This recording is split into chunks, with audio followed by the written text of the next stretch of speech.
দেশনেত্রী বেগম খালেদা জিয়ার নিঃশর্ত মুক্তির দাবিতে আজকের এই সমাবেশের শ্রদ্ধাভাজন সভাপতি, বাংলাদেশ জাতীয়তাবাদী দলের স্থায়ী কমিটির অন্যতম সদস্য, ঢাকার সাবেক মেয়র, সাবেক মন্ত্রী জনাব মির্জা আব্বাস, আজকের এই সমাবেশের প্রধান অতিথি, বাংলাদেশের গণতান্ত্রিক আন্দোলনের রাজপথের সিপাহসালার, বাংলাদেশ জাতীয়তাবাদী দলের সংগ্রামী মহাসচিব, সাবেক মন্ত্রী জনাব মির্জা ফখরুল ইসলাম আলমগীর, মঞ্চ উপবিষ্ট জাতীয় স্থায়ী কমিটির সম্মানিত নেতৃবৃন্দ, জাতীয় নির্বাহী কমিটির সম্মানিত নেতৃবৃন্দ, অঙ্গ সহযোগী সংগঠন সমূহের কেন্দ্রীয় নেতৃবৃন্দ, সেই সাথে ঢাকা মহানগরীর বিভিন্ন ওয়ার্ড থেকে, বিভিন্ন অঞ্চল থেকে আগত বাংলাদেশ জাতীয়তাবাদী দলের উজ্জীবিত অর্থাৎ খালেদা জিয়া, শহীদ জিয়া, তারেক রহমানের সৈনিকবৃন্দ, আসসালামু আলাইকুম।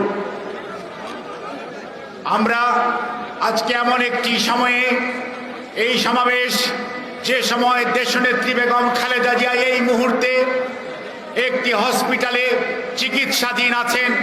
গত শুক্রবার দিবাগত রাত্রে এমন একটি পরিস্থিতির সৃষ্টি হয়েছে, যেটি চিকিৎসকরা বারে বারেই বলছিল যে কোনো সময়, এবং দলের মহাসচিব সহ বাংলাদেশ জাতীয়তাবাদী দল, ওনার পরিবারের পক্ষ থেকে বারবার বলা হচ্ছিল দেশনেত্রীর জীবন যে কোনো সময় আশঙ্কাজনক পর্যায়ে চলে যেতে পারে।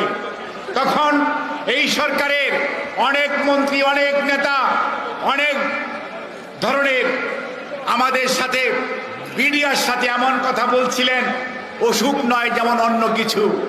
কিন্তু ভাগ্যের কি নির্মম পরিহাস, তারা যখন অসুস্থ হয় তখন তারা অসুস্থ অবস্থায় এয়ার অ্যাম্বুলেন্সে চলে যেতে পারে।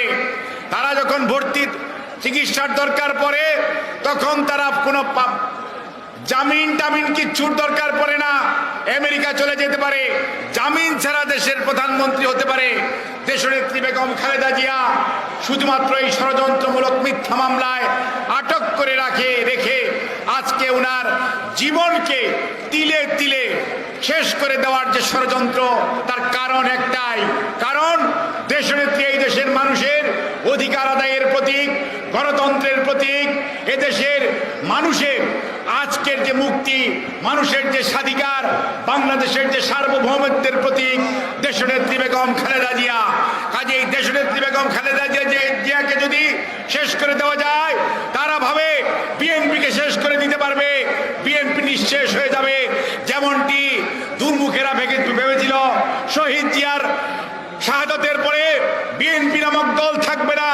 দেশনেত্রী বেগম খালেদা জিয়া আপনাদেরকে সাথে নিয়ে সারা বাংলাদেশে আজকে এই বিএনপিকে বৃহত্তর রাজনৈতিক দল হিসাবে পরিচিত করেছেন।